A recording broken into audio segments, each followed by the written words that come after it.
आज हम एक ऐसे विषय पर चर्चा करने वाले हैं जो एक बड़ी समस्या बनकर उभरी है। हम लोग नए पीढ़ी के बच्चों को देख रहे हैं कि अक्सर वे डिप्रेशन के शिकार हो जा रहे हैं और उनको लेकर के उनके माता पिता भी काफ़ी चिंतित रहते हैं। तो इस मुद्दे पर गंभीर विमर्श की आवश्यकता है। माता पिता को चाहिए कि वे अपने बच्चों से हमेशा इंटरेक्ट करते रहें, उनकी जिज्ञासाओं, उनके प्रश्नों के समाधान खोजने का प्रयास करें और प्रतिदिन कम से कम 24 घंटे में आधा घंटा समय, 1 घंटा अगर संभव है तो 1 घंटा भी, नहीं तो आधा घंटा समय अवश्य दें और इस बात पर चर्चा करें कि दिन भर की इनकी गतिविधियों की क्या स्थिति रही है, उनकी कोई समस्याएं तो नहीं हैं, वे किसी बात को लेकर चिंतित तो नहीं हैं। अगर हम प्रेम से, विश्वास में लेकर उनसे बात करें तो वे अपनी समस्याओं को अपने अभिभावकों के सामने अवश्य रखते हैं और तब आपको अपने बच्चे को जानने में ज़्यादा आसानी होगी। अगर वे किसी बात को लेकर के चिंतित हैं तो हमें मिलजुल कर उनसे वार्तालाप करके और समाधान खोजने का प्रयास करना चाहिए। अक्सर हम लोग देखते हैं कि वे अपनी बातों को अपने अभिभावकों से कह नहीं पाते हैं, माता पिता से खुलकर बातचीत इस पर नहीं कर पाते हैं और मित्र मंडली में भी सच्चे मित्र मिलेंगे या नहीं मिलेंगे ये कहना मुश्किल है और अगर सलाह उचित नहीं मिला तो मामला बनने के बजाय बिगड़ भी सकता है। बच्चे कोमल होते हैं और उनका जो मन मस्तिष्क होता है वह परिवर्तन के दौर से गुजर रहा होता है। ऐसी स्थिति में उनके परिवर्तनों को नज़रअंदाज हमें नहीं करना चाहिए।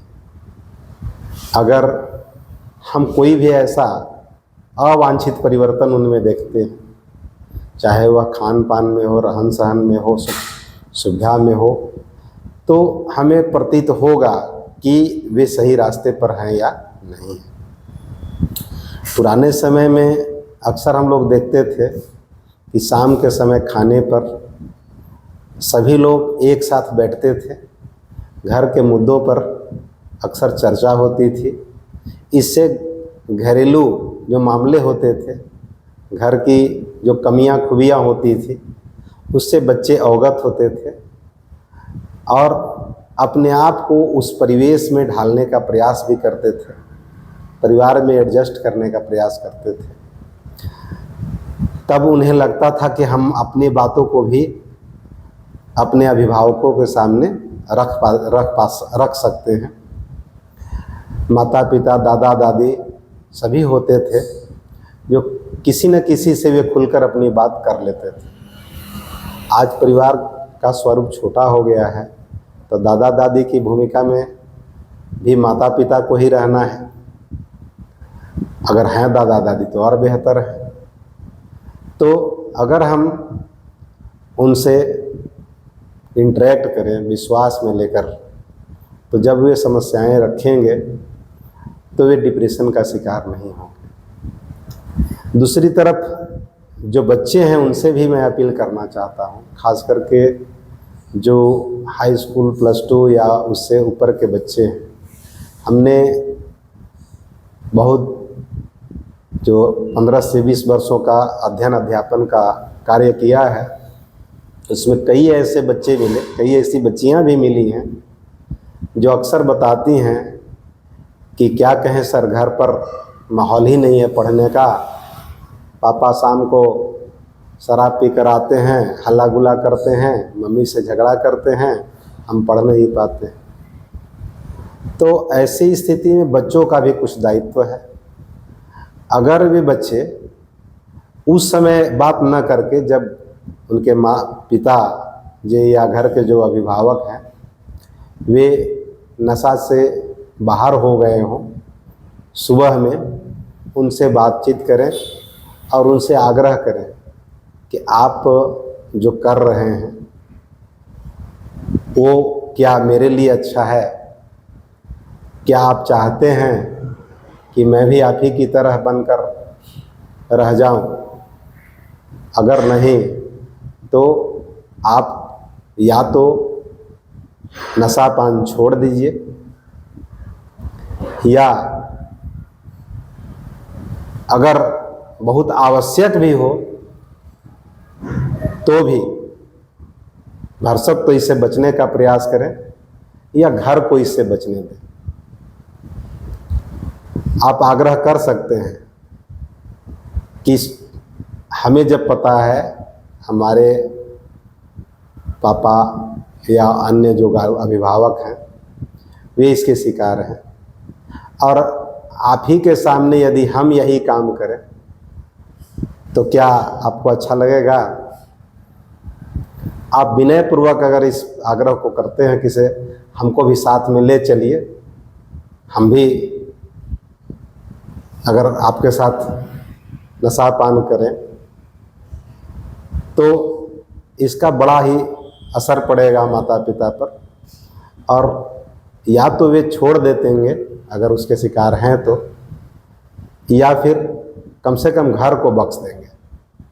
तो ये जो कुछ चीज़ें हैं वे हमारे जीवन में बड़ी मायने रखती हैं। मोबाइल के आ जाने से ये वार्तालाप का दौर थोड़ा सा थम गया है, या कहिए कि समाप्त हो गया है। साधारण से साधारण घरों में भी स्मार्टफोन आ गए हैं, और अक्सर देखने में ये आता है कि सभी लोग आपस में बातचीत करें या ना करें, स्मार्टफोन लेकर अलग अलग व्यस्त रहते हैं। सब परिवार को रहते हुए भी घर में ऐसा प्रतीत होता है जैसे कर्फ्यू का माहौल बना हुआ है। यह एक आवश्यक वस्तु हो सकती है, लेकिन इसके दुष्परिणाम भी हैं।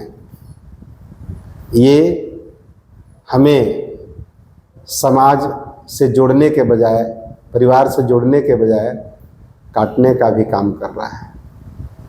ऐसी स्थिति में हम यही कहना चाहेंगे कि बिल्कुल नहीं छोड़ सकते हैं इसे, तो कम से कम कुछ समय के लिए ही इससे अलग होइए, और आपस में घंटे आध घंटे के लिए चर्चा परिचर्चा अवश्य करें। बच्चों को हौसला बढ़ावें, उन्हें उत्साहित करें कि वे अपनी बातों को आपके सामने व्यक्त कर सकें। समय रहते उनका समाधान इस स्थिति में खोजा जा सकता है, और उन्हें अपने मार्ग से भटकने से बचाया जा सकता है। धन्यवाद। हम समझते हैं कि ये बातें नई नहीं हैं, फिर भी मैं कहना चाहूँगा कि इस पर विचार किया जाना चाहिए।